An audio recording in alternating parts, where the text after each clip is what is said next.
Thank you to His Excellency Secretary General Guterres and the other distinguished speakers here.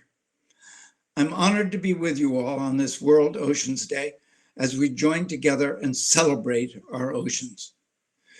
As the chair of Oceana's Board of Directors, I partner with leading scientists, campaigners, and on-the-ground activists like many of you watching today to use our voices and our actions to restore our oceans to abundance.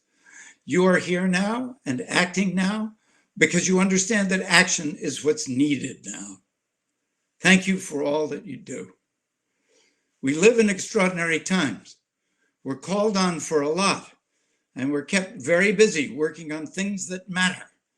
But it's smart that today we stop and look to our extraordinary oceans.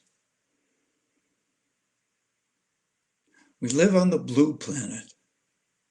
That we are alive at all is because our home is 70% blue water. Our oceans are the indispensable source of our lives and livelihoods, a source of wonder, hope, and inspiration. They're the Earth's lungs, generating 50% of the atmosphere's oxygen. Simply put, our oceans sustain life, our life.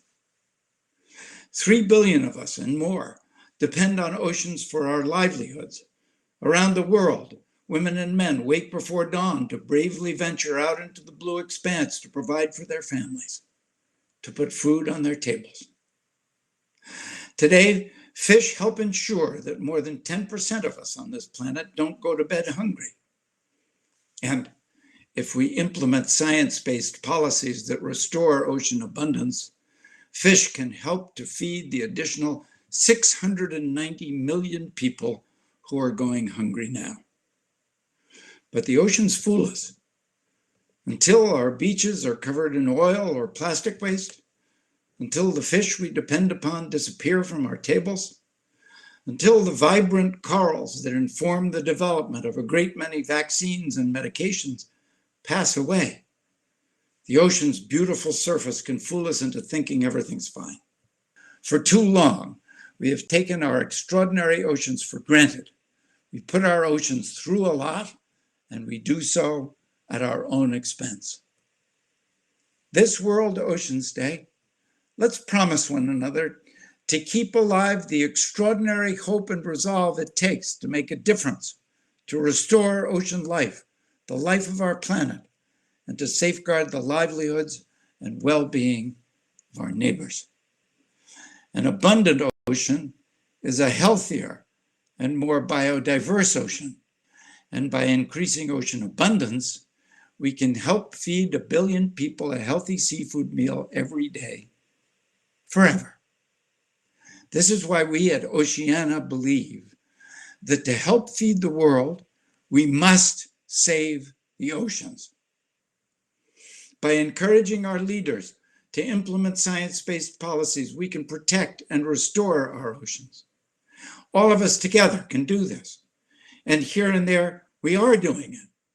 It may not look like the tide is rising when you stand on the beach in front of the waves, but like the poet said, far back through creeks and inlets making, comes silent, flooding in the main.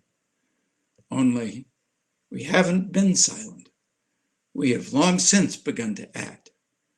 In this last year alone, the United States protected deep-sea corals in the Gulf of Mexico from destructive bottom trawling and prevented the expansion of offshore oil drilling in its waters.